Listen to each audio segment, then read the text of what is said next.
নমস্কার, দ্রুত update YouTube চ্যানেলে তোমাদের সকলকে স্বাগতম। তো নতুন একটা রিক্রুটমেন্টের আলোচনা নিয়ে চলে এসেছি। তো তোমরা অবশ্যই শেষ পর্যন্ত দেখতে থাকো। যে এখানে রিক্রুটমেন্ট চলছে স্টাফ নার্স। তো স্টাফ নার্সের যে রিক্রুটমেন্টটা চলছে, তো এটা চলছে তোমার কলকাতা মিউনিসিপ্যাল কর্পোরেশনের তরফ থেকে। এখানে দেখতে পাচ্ছ টোটাল 86টা ভ্যাকেন্সি টোটাল বেরিয়েছে। এখানে এসটি এসসি ওবিসি সবারই একটা সিট রিজার্ভ রয়েছে। তারা কিন্তু এসটি এসসি ওবিসি জেনারেল সবাই কিন্তু এখানে আবেদনটা করতে পারবেন। এখানে এলিজিবিলিটি ক্রাইটেরিয়া অর্থাৎ যোগ্যতা কী কী লাগছে, এখানে আপনাকে যে ওয়েস্ট বেঙ্গলের বাসিন্দা হতে হবে এবং লোকাল ল্যাঙ্গুয়েজ সম্বন্ধে আপনাকে জানতে হবে, তবেই এখানে আবেদনটা করতে পারবেন। এডুকেশন কোয়ালিফিকেশান আপনারা যদি জিএনএম পাস করে থাকেন তাহলে কিন্তু এখন আবেদন করতে পারছেন। সেই জিএনএমটা পাস করতে হবে ইন্ডিয়ান নার্সিং কাউন্সিল অথবা West Bengal nursing council board থেকে আপনারা পাস করতে হবে। অথবা আপনারা যারা বিএসসি নার্সিং কোর্স পাস করেছেন ওয়েস্ট বেঙ্গল নার্সিং কাউন্সিল অথবা ইন্ডিয়ান ইন্ডিয়ান নার্সিং কাউন্সিল থেকে আপনারা পাস করেছেন তারা কিন্তু এখানে আবেদন করতে পারবেন। প্রফিসিয়েন্সি কী বলেছে না, বেঙ্গলিতে আপনাকে কিন্তু দক্ষতা থাকতে হবে।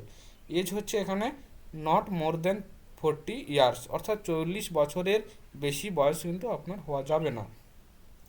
আর এখানে আপনার 25,000 টাকা পাচ্ছেন এখানে পার মান্থ কিন্তু আপনারা পেয়ে যাচ্ছেন, ভালো একটা বেতনের চাকরি।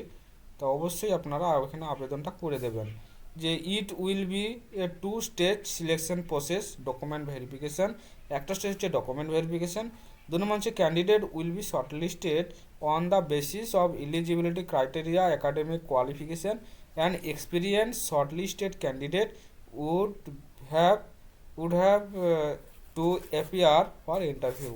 Final selection will be made on the basis na total marks na obtained in academic qualification experience interview.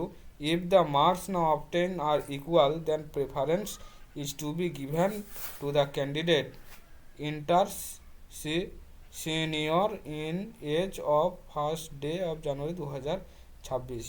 তো এখানে আপনাদের একটা হচ্ছে ডকুমেন্ট ভেরিফিকেশন, আর তারপর আপনাদের যে এলিজিবিলিটি ক্রাইটেরিয়া, একাডেমিক কোয়ালিফিকেশান রয়েছে, এক্সপিরিয়েন্স রয়েছে, তার মাধ্যমে আপনাদের শর্ট লিস্টেড করা হবে। শর্ট লিস্টেড হওয়ার পর আপনাদের ইন্টারভিউতে ডাকা হবে, তারপর আপনারা এখানে ফাইনাল সিলেকশনের মাধ্যমে জয়েনিংটা আপনারা নিতে পারবেন। তো দেখতে পাচ্ছেন এখানে এখানে the validity of panel of 1 ইয়ার। আর এখানে দেখে স্কেল অফ স্কোরিং যে শর্ট লিস্টেড করা হবে সেই স্কোরিংয়ের দেখতে পাচ্ছ এখানে ক্লাস 12 থেকে আপনারা 20 মার্ক, ক্লাস 12 থেকে এখানে 20 মার্ক হবে। আপনারা মার্কসটা পাচ্ছেন। জিএনএম বা বিএসসি থেকে 50 মার্ক পাচ্ছেন। ওয়ার্ক এক্সপিরিয়েন্স যদি কারো থাকে তাহলে সেখান থেকে 15 মার্ক পাচ্ছেন। আর যে ইন্টারভিউটা হবে সেই ইন্টারভিউ থেকে আপনারা 15 মার্ক পাবেন। টোটাল 100 মার্কের যার যত স্কোরটা ভালো হবে তার জয়েনিং পাওয়ার সম্ভাবনাটা তত বেড়ে যাচ্ছে।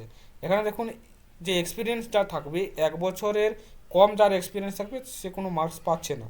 আর যারা 1 বছর থেকে অর্থাৎ 2 বছরের কম, 2 বছরের কম 1 বছরের বেশি, তারা 3 মার্কস পাচ্ছে। যারা 3 বছরের কম একটু তারা 6 মার্কস পাচ্ছে। যারা 4 বছরের কম একটু তারা 9 মার্কস পাচ্ছে। যারা 5 বছরের কম তারা হচ্ছে 12 মার্কস পাচ্ছে।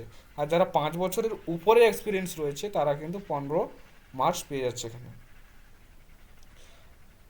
আর আবেদন করার সময় যে যে ডকুমেন্টগুলো লাগছে, এজ প্রুফ হিসেবে মাধ্যমিকের admit card, pass certificate, residential address proof হিসেবে Aadhaar card, voter card, passport, আর ক্লাস 12 অ্যান্ড জিএনএম বিএসসি নার্সিংয়ের অল সেমিস্টার বা সাপ্লিমেন্টারি যারা সাপ্লিমেন্ট পেয়েছিলেন সেই সার্টিফিকেটগুলো, সেই মার্কশিটের সার্টিফিকেটগুলো আপনাদের কিন্তু দিতে হবে। আর ওয়ার্ক এক্সপিরিয়েন্স থাকলে ওয়ার্ক এক্সপিরিয়েন্সের সার্টিফিকেটগুলো দেবেন। আর হচ্ছে কাস্ট সার্টিফিকেট, তারপর পার্সোনাল অ্যান্ড ডিসেবিলিটি সার্টিফিকেট থাকলে দেবেন। ইকোনমিক্যাল যারা ইডাব্লিউএস সার্টিফিকেট যাদের আছে তারা দেবেন। মেরিটিয়াস স্পোর্টস সার্টিফিকেট দেবেন। এখানে এই আবেদন করার সময় এই ডকুমেন্টগুলো আপনাদের আপলোড করতে হবে। আর দেখো এখানে আবেদন করার জন্য আপনাদের চলে আসতে হবে যে এদের official website, the Kolkata municipal কর্পোরেশনের অফিসিয়াল ওয়েবসাইট, যেটা দেখতে পাচ্ছ www.kmcgov.in। এই অফিসিয়াল ওয়েবসাইটে এসে আপনারা আবেদন করতে পারবেন, যেটা লাস্ট ডেট হচ্ছে 25/3/2026 মধ্যে, অর্থাৎ মধ্যরাত্রির মধ্যে আবেদনটা কমপ্লিট করে নিতে হবে। কোনো ফিস লাগছে না, যারা যোগ্যতা রয়েছেন তারা অবশ্যই এখানে আবেদনটা করে নেবেন।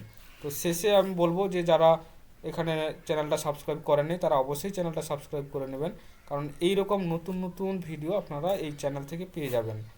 তো অবশ্যই সাবস্ক্রাইব করে নেবেন। তো অবশেষে বলবো থ্যাংক ইউ।